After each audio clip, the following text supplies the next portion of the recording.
അവധിക്കാലം നടന്ന സംഭവവികാസങ്ങളുമായി വാരാന്ത്യ കാഴ്ച. ഏവർക്കും സ്വാഗതം. കേരളത്തിലെ പൊതുഗതാഗത ചരിത്രത്തിൽ വിപ്ലവാത്മകമായ മാറ്റങ്ങൾക്ക് തുടക്കം കുറിച്ച പ്രിയദർശിനി സൗജന്യയാത്രാ പദ്ധതി വിജയകരമായി ഒരു മാസം പിന്നിടുമ്പോൾ ജനങ്ങൾക്കിടയിൽ വൻ സ്വാധീനം ചെലുത്തി മുന്നേറുന്നതും ഇന്ത്യൻ റെയിൽവേ ചരിത്രത്തിൽ പുതിയൊരു ഹരിത വിപ്ലവത്തിന് തുടക്കം കുറിച്ചുകൊണ്ട് രാജ്യത്തെ ആദ്യത്തെ ഹൈഡ്രജൻ ഇന്ധന ട്രെയിൻ ഹരിയാനയിലെ ജിൻഡിൽ പ്രധാനമന്ത്രി നരേന്ദ്രമോദി ഫ്ളാഗ് ഓഫ് ചെയ്തതുമാണ് ഈ ആഴ്ചയിലെ സംഭവവികാസങ്ങൾ. കേരളത്തിലെ പൊതുഗതാഗത ചരിത്രത്തിൽ വിപ്ലവാത്മകമായ മാറ്റങ്ങൾക്ക് തുടക്കം കുറിച്ച ഒന്നാണ് സ്ത്രീകൾക്കും ട്രാൻസ്ജെൻഡർ വ്യക്തികൾക്കുമായി സംസ്ഥാന സർക്കാർ ആവിഷ്കരിച്ച പ്രിയദർശിനി സൗജന്യയാത്രാ പദ്ധതി. പദ്ധതി ആരംഭിച്ച് വിജയകരമായി ഒരു മാസം പിന്നിടുമ്പോൾ ഗതാഗത മന്ത്രി CP ജോൺ നടത്തിയ വാർത്താ സമ്മേളനം പദ്ധതിയുടെ ഗുണഫലങ്ങളും ഭാവി പ്രത്യാശകളും വ്യക്തമാക്കുന്നതായിരുന്നു. KSRTC ഓർഡിനറി ബസ്സുകളെ ആശ്രയിക്കുന്ന ജനവിഭാഗങ്ങളിൽ പ്രത്യേകിച്ച് സ്ത്രീകളിൽ വലിയൊരു സാമൂഹിക സാമ്പത്തിക മാറ്റത്തിന് ഈ പദ്ധതി കാരണമായിട്ടുണ്ട് എന്ന് കണക്കുകൾ സൂചിപ്പിക്കുന്നു. നമ്മുടെ ഗതാഗത വകുപ്പിന്റെ 50 ദിവസം പിന്നിട്ടിരിക്കുന്നു, എല്ലാ വകുപ്പുകളെയും പോലെ തന്നെ. അപ്പോൾ ഈ വകുപ്പിന്റെ ഉണ്ടായിട്ടുള്ള പ്രധാനപ്പെട്ട കാര്യങ്ങൾ നിങ്ങളോട് പറയാനും നിങ്ങളുടെ എല്ലാ അഭിപ്രായങ്ങൾ കേൾക്കാനും ചോദ്യങ്ങൾ ശ്രദ്ധിക്കാനുമാണ് ഇന്ന് ഈ പത്രസമ്മേളനം വിളിച്ചിട്ടുള്ളത്. ആദ്യമായി പ്രസ് കോൺഫറൻസ് തുടങ്ങുന്ന ഉടനെ തന്നെ എനിക്ക് പറയാനുള്ളത്, KSRTCയിലൂടെ ഗവൺമെന്റ് നടപ്പാക്കിയ പ്രിയദർശിനി പദ്ധതി, ആ പദ്ധതി ഒരു വമ്പിച്ച വിജയമായി തീർന്നതിൻ്റെ പ്രധാനമായ കാരണം മാധ്യമങ്ങൾ ആ പദ്ധതിക്ക് നൽകിയ തുറന്ന പിന്തുണയാണ്. ഒരു മാസം പിന്നിടുമ്പോൾ, ഇന്നലെ ഒരു മാസം പിന്നിട്ടു, ഒരു മാസം പിന്നിടുമ്പോൾ ആ പ്രിയദർശിനി പദ്ധതി എവിടെ നിൽക്കുന്നുവെന്നും മാധ്യമങ്ങൾ ഇന്നലെ വളരെ ഭംഗിയായി ജനങ്ങളോട് എത്തിക്കുകയും അതിൻ്റെ ഒരുപാട് പോസിറ്റീവായ കാര്യങ്ങൾ എടുത്തു കാണിക്കുകയും ചെയ്തത് തീർച്ചയായിട്ടും അങ്ങേയറ്റം സ്വാഗതാർഹമാണ്. മാധ്യമങ്ങളുടെ പിന്തുണ നമ്മുടെ ഗതാഗത വകുപ്പിനും അതുപോലെ തന്നെ KSRTCക്കുമെല്ലാം തുടർന്ന് നൽകണമെന്ന് ഞാൻ ആമുഖമായി അഭ്യർത്ഥിക്കുകയാണ്. പ്രിയദർശിനി പദ്ധതിയെക്കുറിച്ച് പറഞ്ഞുകൊണ്ട് തന്നെ തുടങ്ങാം. പ്രിയദർശിനി പദ്ധതിയിൽ ഇപ്പോൾ ഇന്നലെ അവസാനിച്ച ഒരു മാസത്തിനിടയിൽ 3.81 കോടി യാത്രകളാണ് നടന്നിട്ടുള്ളത്. യാത്രക്കാരല്ല, യാത്രകൾ. ഒരാൾ തന്നെ പല പ്രാവശ്യം നടത്തിയിട്ടുണ്ടാവും. ഫ്രീ ജേണിയാണ് ഞാൻ ഉദ്ദേശിക്കുന്നത്, ഫ്രീ ജേണീസ്. 3.81 യാത്രകൾ നടന്നു. അത് നമ്മുടെ ജനസംഖ്യയേക്കാളും കൂടുതലാണ്, എങ്കിലും അതൊരു രസകരമായ ഒരു കണക്കാണ്. എല്ലാ ദിവസവും യാത്ര ചെയ്യുന്ന സ്ത്രീകളുടെ എണ്ണം ഏകദേശം 5 ലക്ഷം 6 ലക്ഷത്തിൽ നിന്ന് 12.71 ലക്ഷമായിട്ട് ഉയർന്നിരിക്കുകയാണ്. അതുപോലെ തന്നെ സ്ത്രീകളുടെ ശതമാനം യാത്രക്കാരിൽ 66% ഉയർന്നു. 64% ആളുകളും ഇന്നിപ്പോൾ സ്ത്രീകളാണ്. നമ്മൾ സ്ത്രീകൾക്ക് 1/3 സംവരണം വേണമെന്നൊക്കെ പറയുന്ന കാലത്ത് 2 പേരും ഇപ്പോൾ സ്ത്രീകളാണ് എന്നുള്ളത് വളരെ പ്രധാനപ്പെട്ട കാര്യമാണ്. അതുപോലെ തന്നെ നമ്മുടെ ആവറേജ് വാല്യൂ, ഒരു ടിക്കറ്റിന്റെ ആവറേജ് വാല്യൂ 21 രൂപയാണ്. ഇത്തരത്തിലുള്ള നിരവധി കണക്കുകളുണ്ട്. ഞാനെല്ലാം വിസ്തരിച്ച് പറയുന്നില്ല, നിങ്ങൾക്ക് അത് പബ്ലിക് ഡൊമൈനിൽ നൽകാൻ സാധിക്കും. പബ്ലിക് ട്രാൻസ്പോർട്ടിൻ്റെ നെറുകയിലേക്ക് സ്ത്രീകൾ കടന്നു വന്നു. സ്ത്രീകളുടെ വരുമാന വർധനവുണ്ടാക്കിയ ഒരു പദ്ധതിയാണ് ഇത് എന്ന് നമ്മൾ പറഞ്ഞിട്ടുണ്ട്. അത് ക്വാണ്ടിഫൈ ചെയ്യുന്നതിന് വേണ്ടിയിട്ട് നമ്മുടെ PhD ബിരുദധാരികളായിട്ടുള്ള ആളുകളുടെ ചുമതലയിൽ ചില കാര്യങ്ങൾ നമ്മുടെ ശ്രീ ചിത്ര എഞ്ചിനീയറിംഗ് കോളേജുമായി ബന്ധപ്പെട്ടുകൊണ്ട് ചെയ്യുവാൻ ഞങ്ങൾ തീരുമാനിച്ചിരിക്കുകയാണ്. സ്വാഭാവികമായും കൂടുതൽ KSRTC സർവീസുള്ള സ്ഥലങ്ങളിലാണ് കൂടുതൽ ആളുകൾ യാത്ര ചെയ്തിട്ടുള്ളത് എന്നുള്ളത് എടുത്തു പറയേണ്ടതായിട്ടില്ല. എല്ലാവർക്കും അറിയുന്ന കാര്യങ്ങളാണ്. അതിൻ്റെ വിശദാംശങ്ങളിലേക്കും തന്നെ ഞാൻ കൂടുതൽ പോകാൻ ആഗ്രഹിക്കുന്നില്ല. പക്ഷേ രസകരമായിട്ടുള്ള ഒരു കാര്യം, ഇതിൻ്റെ ഒരു ഇമ്പാക്റ്റ് പരിസ്ഥിതിയിലും ഉണ്ടായിട്ടുണ്ടെന്ന് കേൾക്കുമ്പോൾ ഒരുപക്ഷെ പലർക്കും അത് രസകരമായിട്ട് കൗതുകകരമായിട്ട് തോന്നും. നമ്മുടെ വണ്ടികൾ പുറപ്പെടുവിക്കുന്ന കാർബൺ ഡൈ ഓക്സൈഡ് 1000 പാസഞ്ചറിന് 504 കിലോഗ്രാം ആയിരുന്നു. എന്നാൽ അത് 404 കിലോഗ്രാമായിട്ട് കുറഞ്ഞു. അപ്പോൾ നമ്മൾ KSRTC ക്ലീനറായി എയർ പെർ ക്യാപിറ്റ നമ്മൾ നോക്കുന്ന സമയത്ത് ക്ഷമിക്കണം, കുറച്ചുകൂടെ ക്ലീൻ എയറാണ് നമ്മളിപ്പോൾ പെർ ക്യാപിറ്റ കൊടുക്കുന്നത്. കാർബൺ ഡൈ ഓക്സൈഡ് എല്ലാം ഉണ്ടാകുന്നുണ്ട്, പക്ഷെ കൂടുതൽ ആളുകളെ കൊണ്ടുപോകുന്നതുകൊണ്ട്, ആളുകളെ കമ്മിറ്റ് ചെയ്യുന്നതുകൊണ്ട് നമുക്ക് CO2 carbon dioxide per 1000 passengers 504 ആയിരുന്നു. അത് 404 100 കിലോഗ്രാം, അത് ഒരു സൈസബിൾ നമ്പറാണ്, കുറഞ്ഞിരിക്കുകയാണ്. ഇത്തരത്തിലുള്ള ഒരുപാട് കണക്കുകൾ നമ്മളിപ്പോൾ എടുത്തിട്ടുള്ളതെല്ലാം ഞാൻ ഈ പത്രസമ്മേളനത്തിൽ പറയേണ്ടതായിട്ടില്ല എന്ന് നിങ്ങൾക്കറിയാം. അതുപോലെ തന്നെ പ്രിയദർശിനിയുടെ ഫീഡ്ബാക്ക് നിങ്ങൾക്ക് ഞങ്ങളെക്കാൾ കൂടുതൽ ഫീഡ്ബാക്ക് കിട്ടിയിട്ടുണ്ട്. അതിൽ സ്റ്റാർ എന്നുള്ള രീതിയിൽ നമ്മുടെ ആപ്പിൽ 1 സ്റ്റാർ 2 സ്റ്റാർ 4 സ്റ്റാർ അങ്ങനെ കൊടുത്തത്. അതിൽ 5 സ്റ്റാറുകൾ 11,572 ആണെങ്കിൽ 1 സ്റ്റാർ വെറും 1,227 മാത്രമാണ്. അത് നല്ലതാണെന്ന് പറഞ്ഞ ആളുകളിൽ തന്നെ 5 സ്റ്റാറിലും പ്രസ് ചെയ്തവരാണ് 1 സ്റ്റാറിൽ പ്രസ് ചെയ്തവരുടെ എത്രയോ കൂടുതൽ, അതായത് 10 ഇരട്ടി ആളുകൾ. 1 സ്റ്റാറിൽ പ്രസ് ചെയ്തതിൻ്റെ 10 ഇരട്ടി ആളുകൾ 5 സ്റ്റാറിലും പ്രസ് ചെയ്തിട്ടുണ്ട്. അതേസമയം 2 സ്റ്റാറിൽ പ്രസ് ചെയ്തതൊക്കെ വളരെ കുറവാണ്. എന്തായാലും അതൊക്കെ ഒരു ഇൻഡിക്കേറ്ററുകളും പഠനത്തിൻ്റെ കാര്യമാണ്. ഞാനതെല്ലാം വിശദമായിട്ട് പറയേണ്ട ആവശ്യമില്ല. ഞാൻ ആ വിഷയത്തിൽ കൂടുതൽ പഠനങ്ങൾ ആവശ്യം ഉള്ള ആളുകൾക്ക് അതിൻ്റെ റിപ്പോർട്ടുകളൊക്കെ തരാൻ KSRTC എപ്പോഴും വില്ലിംഗ് ആയിരിക്കും. മറ്റൊരു കാര്യം ഉണ്ടായിട്ടുള്ളത്, ഇത് ടൂറിസം സെക്ടറിനെ കൂടി ബാധിച്ചിട്ടുണ്ട്. ബാധിക്കുകയെന്ന് പറഞ്ഞാൽ നല്ല അർത്ഥത്തിൽ നിന്നും ബാധിച്ചിട്ടുണ്ട്. കാരണം ഇപ്പോൾ മലക്കപ്പാറ, ചാലക്കുടിയിലുള്ള മലക്കപ്പാറ സാധാരണ ആളുകൾ ജോലിക്ക് പോകുന്ന സ്ഥലമല്ല, അത് ടൂറിസത്തിന് വേണ്ടി മാത്രം പോകുന്ന ആൾക്കാരാണ്. അവിടെ 48% ഗ്രോത്ത് ഉണ്ടായിട്ടുള്ളത് നമ്മുടെ പാസഞ്ചറിന്. ഏതാണ്ട് പകുതിയിലധികം ആൾക്കാർ, 10 പേര് പോകുന്നത് 15 ആൾ പോയിട്ടുണ്ട്. അപ്പോൾ അവിടുത്തെ ആളുകൾക്കത് ബെനിഫിറ്റഡ് ആവുമല്ലോ, അവിടുത്തെ ലോക്കൽ പബ്ലിക്കിനും അത് ബെനിഫിറ്റഡ് ആവും. അപ്പോൾ ഗവി എന്ന് പറഞ്ഞാൽ അറിയാം, ഒരു വനമാണ് ഗവി എന്ന് പറയുന്നത്. അവിടേക്ക് 30% ആളുകൾ കൂടുതൽ പോയിട്ടുണ്ട്. നെല്ലിയാമ്പതിയിലേക്ക് 46% ആൾക്കാർ പോയിട്ടുണ്ട്. അതേപോലെ തന്നെ പൊന്മുടിയിലേക്ക് ഏതാണ്ട് 31% ആളുകൾ അധികം പോയിട്ടുണ്ട്. അപ്പോൾ നമ്മുടെ ഹിൽ സ്റ്റേഷനിലുള്ള നമ്മുടെ ടൂറിസ്റ്റ് സ്പോട്ടിലേക്ക് വളരെയധികം ആളുകൾ പോകുന്നുണ്ട്. അതിൻ്റെ ഒരു കൂടുതൽ ആളുകൾ കയറുന്നതിൻ്റെ ബുദ്ധിമുട്ട് സാധാരണ നിലയ്ക്കൊക്കെ ഉണ്ടാവുമല്ലോ.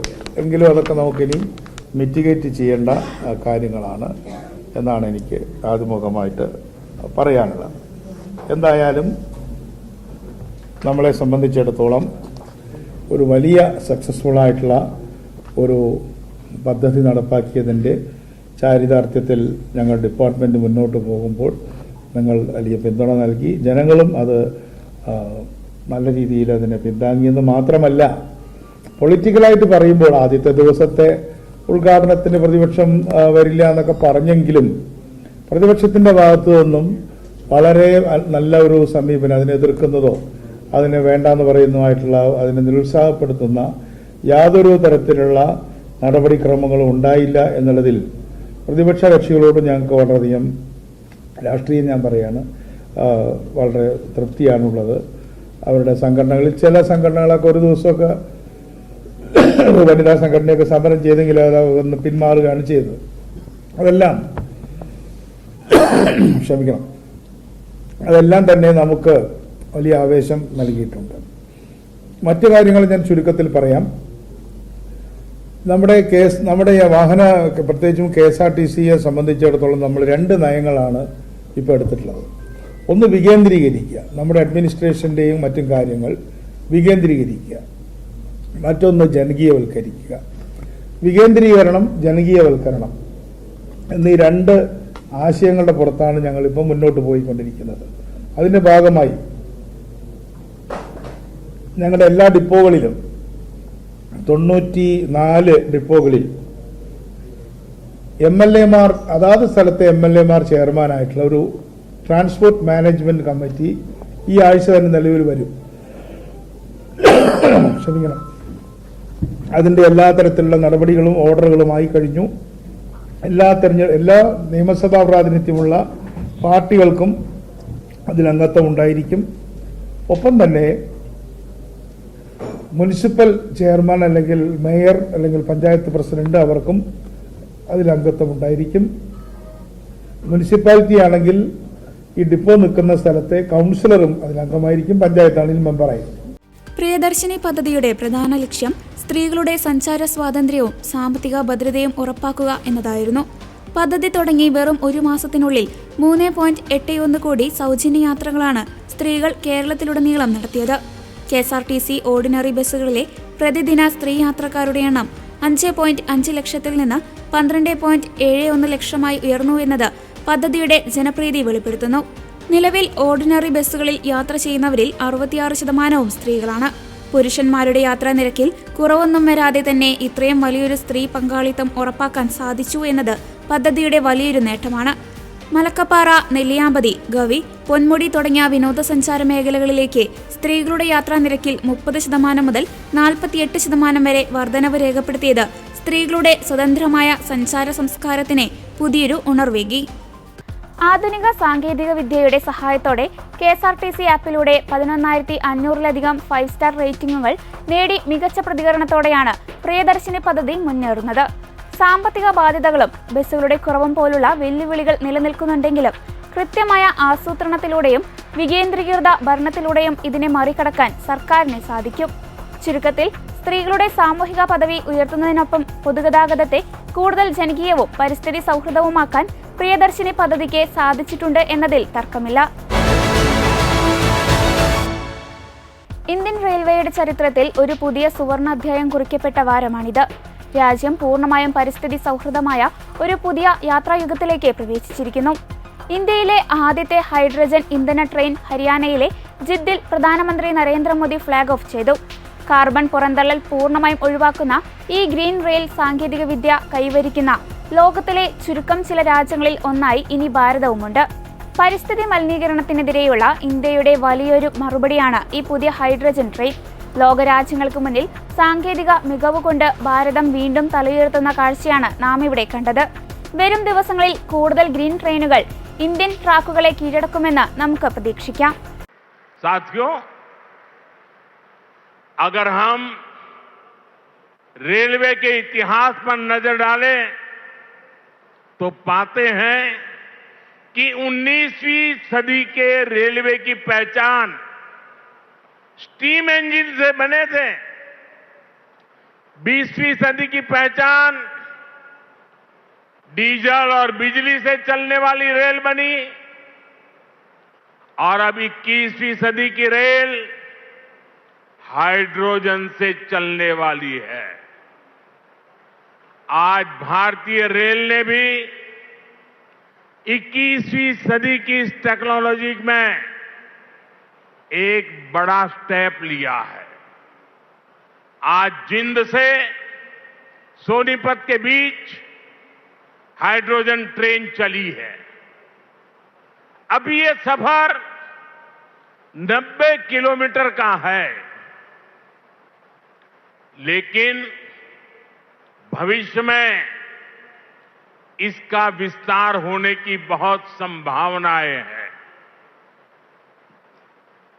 हम इस पर रिसर्च करते रहेंगे, लागत कम कैसे हो इसका तरीका ढूंढते रहेंगे, एफिशिएंसी कैसे बढ़े इस पर काम करते रहेंगे और बड़ी जांच पड़ताल करते करते एक के बाद एक कदम उठाते जाएंगे। दुनिया में हाइड्रोजन ट्रेन अभी अभी आई है, करीब 7-8 साल पहले ही अस्तित्व में आई है। अभी दुनिया के 3 या 4 देश ही हैं जिनके पास हाइड्रोजन ट्रेन चलाने का सामर्थ्य है, और जिन देशों में अभी ऐसी हाइड्रोजन ट्रेन भी चल भी रही है, वहां बहुत शुरुआती दौर में है। लेकिन भारत की जो ये हाइड्रोजन ट्रेन है, उसके सामर्थ्य के बारे में सुनकर आपको भी गर्व होगा, एक एक हिंदुस्तानी को गर्व होगा। साथियों, जिंद से सोनीपत को चलने वाली हाइड्रोजन ट्रेन दुनिया की सबसे ताकतवर हाइड्रोजन ट्रेन है।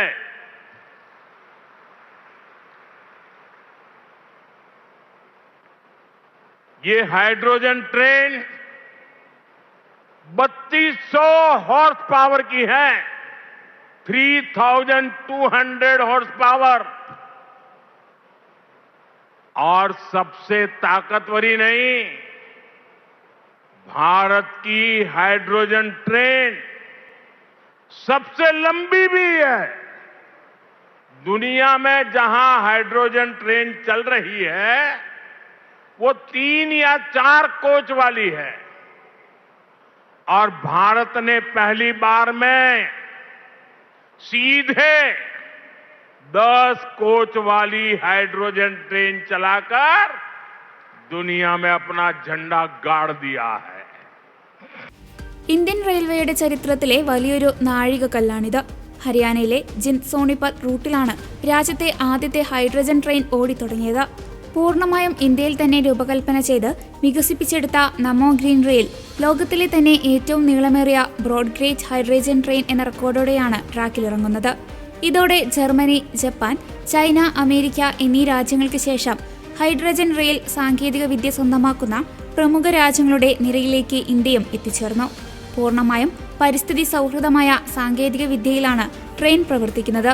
ഉയർന്ന മർദ്ദത്തിൽ സൂക്ഷിച്ചിരിക്കുന്ന ഹൈഡ്രജനും അന്തരീക്ഷത്തിൽ നിന്നുള്ള ഓക്സിജനും സംയോജിപ്പിച്ച് ഫ്യൂവൽ സെല്ലുകൾ വഴി വൈദ്യുതി ഉൽപ്പാദിപ്പിച്ചാണ് ട്രെയിൻ ചലിക്കുന്നത്. ഉപോൽപ്പന്നമായി നീരാവി മാത്രമാണ് ഇത് പുറന്തള്ളുന്നത് എന്നതിനാൽ അന്തരീക്ഷ മലിനീകരണം ഉണ്ടാകുന്നില്ല. കൂടാതെ യാത്രാവേളയിൽ വളരെ കുറഞ്ഞ ശബ്ദം മാത്രമായിരിക്കും ട്രെയിനിനുണ്ടാകുക. കൊച്ചി ആസ്ഥാനമായി പ്രവർത്തിക്കുന്ന ഫ്ലൂയിഡ് ട്രോൺ എന്ന കമ്പനിയാണ് ട്രെയിനിനായുള്ള അത്യാധുനിക ഹൈഡ്രജൻ റീഫ്യൂലിംഗ് സ്റ്റേഷൻ തയ്യാറാക്കിയത്. ഇലക്ട്രോലൈസറിലൂടെ ഉൽപ്പാദിപ്പിക്കുന്ന ഹൈഡ്രജൻ അതിമർദ്ദത്തിൽ ട്രെയിനിലേക്ക് പകർത്തുന്ന ജോലിയാണ് ഈ സ്റ്റേഷൻ ചെയ്യുന്നത്. 356 കിലോമീറ്റർ ദൂരം സഞ്ചരിക്കാൻ വെറും 300 കിലോഗ്രാം ഹൈഡ്രജൻ മാത്രം മതിയാകും. ചെന്നൈയിലെ ഇന്റഗ്രൽ കോച്ച് ഫാക്ടറിയിലാണ് ഇതിന്റെ എഞ്ചിൻ നിർമ്മിച്ചത്. 8 പാസഞ്ചർ ചെയർ കാറുകളും 2 ഡ്രൈവിംഗ് പവർ കാറുകളും ഉൾപ്പെടെ ആകെ 10 കോച്ചുകൾ. 2 പവർ കാറുകളിലായി ഹൈഡ്രജൻ ഫ്യൂവൽ സെല്ലുകളും ലിഥിയം ഫെറോ ഫോസ്ഫേറ്റ് ബാറ്ററിയും അടങ്ങുന്ന 4 സെറ്റ് ഇന്റഗ്രേറ്റഡ് പവർ പാക്കുകളാണ് ഇതിലുള്ളത്. മണിക്കൂറിൽ 120 കിലോമീറ്റർ വേഗം കൈവരിക്കാൻ സാധിക്കുമെങ്കിലും നിലവിൽ സുരക്ഷ മുൻനിർത്തി 75 കിലോമീറ്റർ വേഗത്തിലായിരിക്കും സർവീസ് നടത്തുക. ഇതോടെ വാരാന്ത്യ കാഴ്ച പൂർണ്ണമാകുന്നു. അടുത്ത ആഴ്ച വീണ്ടും കാണാം. നന്ദി.